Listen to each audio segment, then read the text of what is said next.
Mapagpalang araw mga ate at mga kuya. Welcome muli sa aking channel, ang Kuya Nandingan. Ang ibabahagi ko ngayon ay tungkol sa isang mahalagang pangyayari sa aking buhay na tinatawag na pastoral charity. Ang pastoral charity ay isang uri din ng panalangin na nagkakaroon ng interaction ng spiritual guidance at compassionate care sa mga tao sa kalagayan ng pastoral context. Kung ang kalagayan ng mga tao ay mahihirap na nangangailangan ng pabahay, pagkain at mga gamot, ang larangang ito ng pastoral ay siyang sumasagot sa kanya.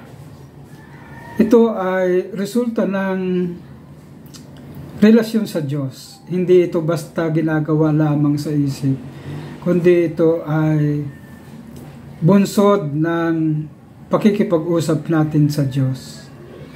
Ang definition ng pastoral charity ay isang practice ito na expression ng Kristiyanong pamumuhay ng pag-ibig, ng pagiging spiritual leader at pagmamahal sa ibang tao, sa kanyang emosyon, sa kanyang physical, spiritual support at iba pa.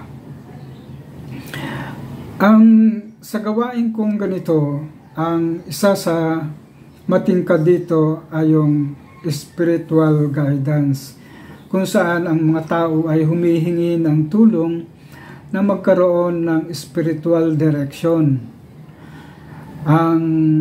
Nagugulo ang buhay, nagugulo ang pananampalataya, kaya kailangan nila ng tao na tutulong sa larangang ito. Ang isa pa ay ang social service. Halimbawa, ang feeding program na nagpapakain ng mga malnourished na mga bata. At siyempre, kung wala kang ganitong budget, daluyan tayo ng grasya ng Diyos. Nanghihingi tayo sa mga meron, sa mga may kaya, at itinutulong natin ito sa mga batang nangangailangan.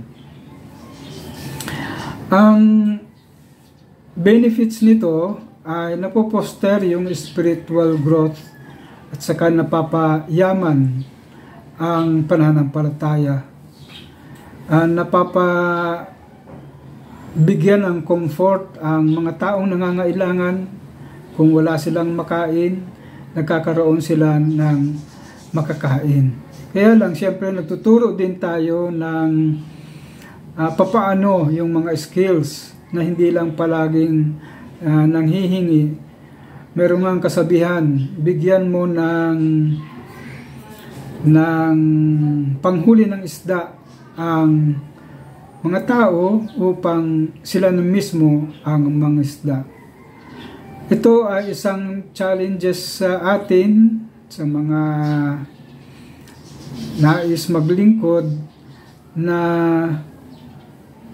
matulungan ang mga nababurn out, nawawala sa sarili, magkaroon ng balancing ng spiritual at saka practical needs, at nagkakaroon ng magandang ugnayan sa tao.